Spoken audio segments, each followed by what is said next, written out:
नमस्कार मित्रों, मैं आपका कवि मित्र मोहन शास्त्री और आज हम पहुंचे हैं हमारे बहुत ही आदरणीय हमारे बड़े भाई सूबेदार फ्रेचंद जी सेना मेडल और जिनकी battalion 21 para SF special force में आप रहे और आपके साथ बड़े भाई श्री करतार सिंह जी हवलदार 68 आर्म्ड रेजिमेंट कोर और आप सबसे मिलने की इच्छा हुई और आपसे मिलकर हम जानना चाहेंगे आपके सेना के जीवन और वहां की जो गतिविधियां रहती हैं। जितना हम बता पाए, जितना उचित लगे आप उतना हमें बताएंगे। आप सबका, आप दोनों भाइयों का कवि मोहन शास्त्री यूट्यूब चैनल और विचार मंथन पेज पर हार्दिक अभिनंदन है, हार्दिक स्वागत है।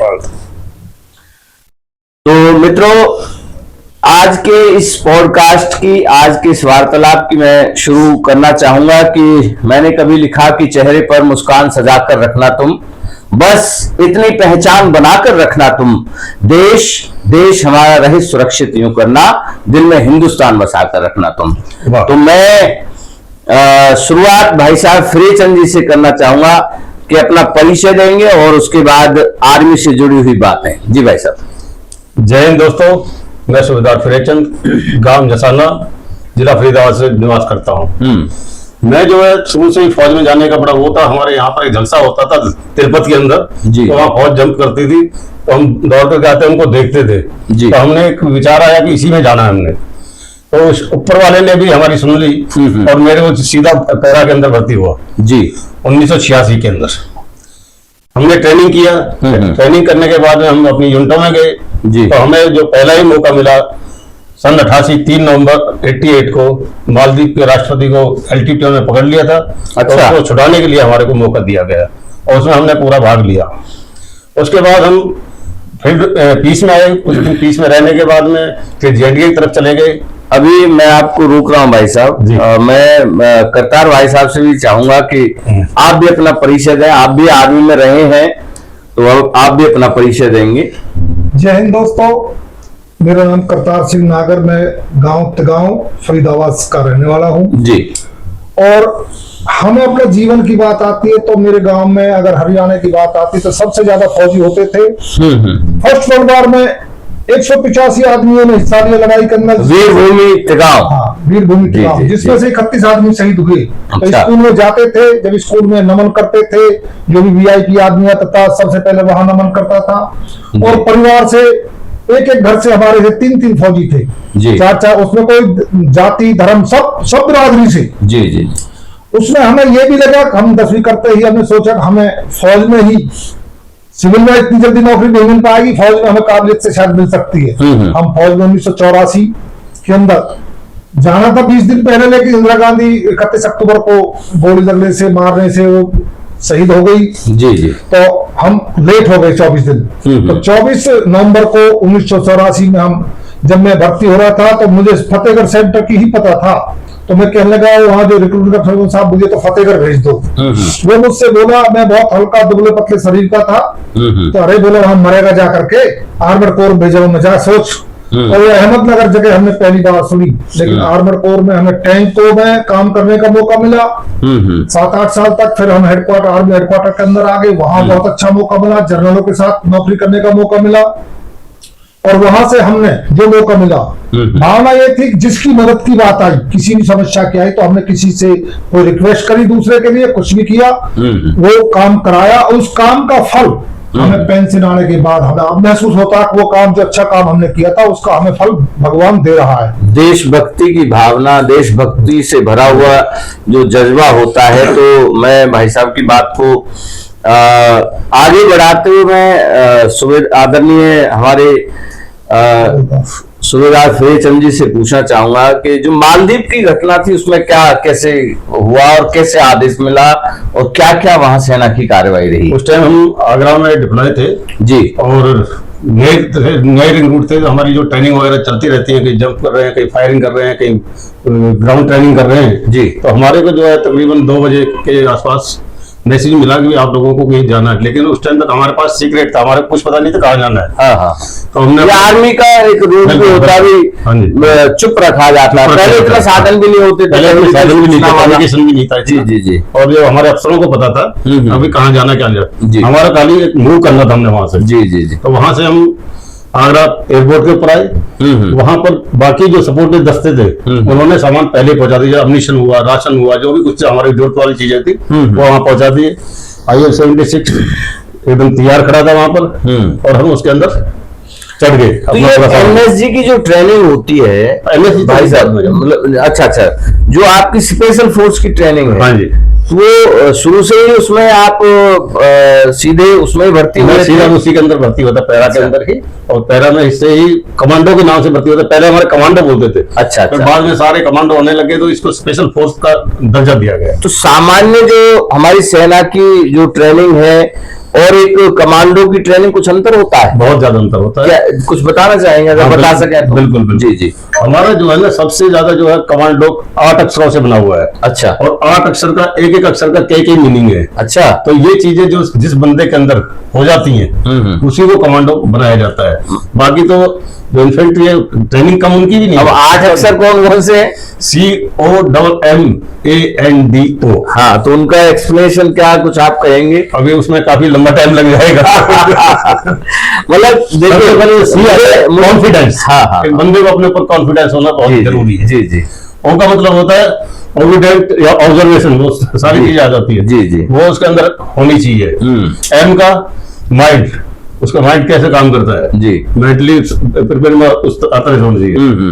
उसके बाद में दूसरा एम, इसका मैं थोड़ा सा भूल पा रहा हूँ जी, आगे। ए का मतलब है अलर्टनेस, मतलब उसमें अलर्टनेस कितनी है। जी जी। एन का मतलब नेचर, उसका जो नेचर कैसा है, व्यवहार कैसा है। जी। डी का मतलब डिसिप्लिन। डिसिप्लिन। और ओ का मतलब ऑबिडियंट, आज्ञाकारी। वो सारी खूबियां इसके अंदर होनी चाहिए। भाई साहब, मैं यहाँ मेरे मन में एक चुलबुला सा प्रश्न आ रहा है। जब सेना में आप भर्ती हुए, वहां ट्रेनिंग चल रही, तो कई बार गुस्सा भी आता होगा कि ये CO साहब या ये जो आपके ट्रेनर है बड़ा सताते हैं, बड़ा देखो इस तरह का कुछ नॉर्मली हम जब स्कूल में पढ़ते हैं टीचर ज्यादा डांट मारता है, हम उसके लिए बोलते थे यार ये तो बड़ा खतरनाक। तो कई चीजें तो होती रहती है, देखो अप डाउन चलता रहता है, फौज में होता है। कई बार वहां से क्विट भी कर जाते हैं कुछ लोग। हाँ, कर जाते हैं, लेकिन बहुत कम लोग हैं जो क्विट करते हैं। हाँ। हमारे पैरा के अंदर जी जी, जब यूनिटों में चले जाते हैं तो कुछ हमें वहां पर वॉलंटियर बंदे लेते हैं। अच्छा। वो एक स्पेशल ट्रेनिंग फिर चलेगी सबके अंदर जाने के बाद। अच्छा। हाँ जी, वो 3 महीने की ट्रेनिंग चलेगी। उसके अंदर बिल्कुल जो क्रीम रहती है वो रुकेगी, बाकी अपना चले जाएंगे। वॉलंटियर है, इसमें कोई मतलब जबरदस्ती वाला कोई बंदा नहीं, इच्छा से होगा, इच्छा से रहेगा। जिसकी इच्छा है और वो जो जितनी शर्तें हैं उनको पास कर रहा है वो रहेगा।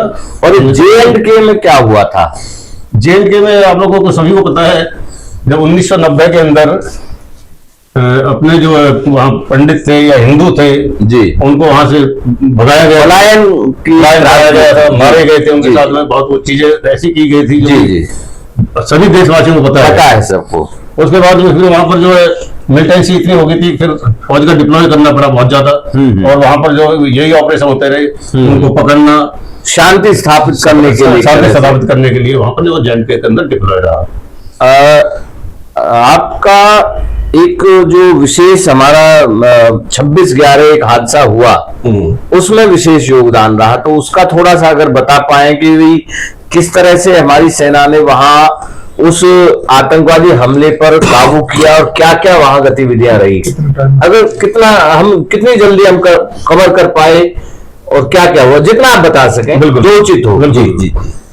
ये जो है हादसा हुआ था, सभी देशवासी देख रहे थे, न्यूज चैनल के ऊपर दिखाया जा रहा था। और हम हमेशा, मैं उस टाइम NSG में पोस्टिंग था, 51 SAG NSG जी जी, स्पेशल 51 स्पेशल एक्शन ग्रुप जिसको बोलते हैं SAG जी, और NSG नेशनल सिक्योरिटी गार्ड जी, मैं उसके अंदर था। और हमारे को अलर्टनेस हमारी हमेशा रहती है, हमारे पैकिंग होती है, हमें मतलब जो मैसेज मिलते ही हम 5 मिनट के अंदर लोकेशन छोड़ सकते हैं अपना, हाँ, जहां भी जाने के लिए होगा। अब वो आगे कितना टाइम लगता है वो उसके ऊपर बताए, डिस्टेंस के ऊपर जी।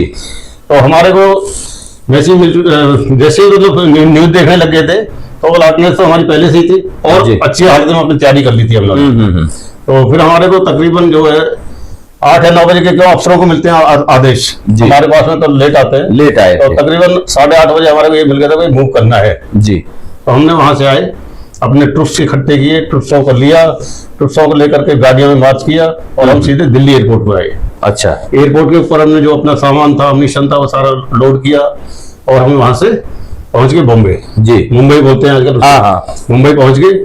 वहां पर हमारे लिए पहले ही जो गाड़ियां लगी हुई थी जी, और हमारा डिस्ट्रीब्यूशन इस तरह से किया गया वहां पर जो है 3 जगह थी, एक ताज होटल नहीं, आप लोगों ने सुना होगा नरीमन हाउस, नरीमन हाउस, हाँ, हाँ। ओबराय होटल और ताज होटल। अच्छा, 3 जगह था यार, 3 जगह पे डिप्लॉय था हमारे। हाँ हाँ, तो बड़ी संख्या में थे आतंकवादी उस टाइम? आतंकवादी जो 10 की संख्या थी उनकी, 10 थे। 10 थे। अच्छा। 2 रेलवे स्टेशन थे जो जिनमें से पुलिस ने मार दिया था, एक कसाव को पकड़ लिया था। अच्छा अच्छा अच्छा, 2 नरीमन हाउस में थे, हाँ, जो कि वही खत्म कर दिए थे। 2 ही ओबराय होटल में थे, वो जी। भी वही खत्म कर दिए जी। और 4 थे ताज होटल के अंदर। अच्छा, तो ताज होटल के अंदर बहुत ज्यादा वो था सिस्टम जो है, मतलब वहां पर ज्यादा कैजुअलिटी हुई? बहुत ज्यादा कैजुअलिटी हुई थी वहां पर। तो वहां पर लैंडिंग वगैरह कैसे हुई, क्या कुछ? हम वहां से जो गाड़ियों से गए, जी, गाड़ियों से जाने के बाद में हमारे को ऑर्डर मिले कि नहीं अभी जो है अंदर मूव करना है। अच्छा, तो पार्टियां हमारी बटी हुई होती हैं, टूर्स बटे होते हैं, मेरे अंदर इतने होंगे, आपके अंदर इतने होंगे, दूसरे के अंदर इतने होंगे। तो फर्स्ट जो टीम थी वो मेरी थी, जो ताज होटल के अंदर एंट्री करने वाली। अच्छा, मैं और मेजर उन्नी किशन मेरे साथ में थे। अच्छा।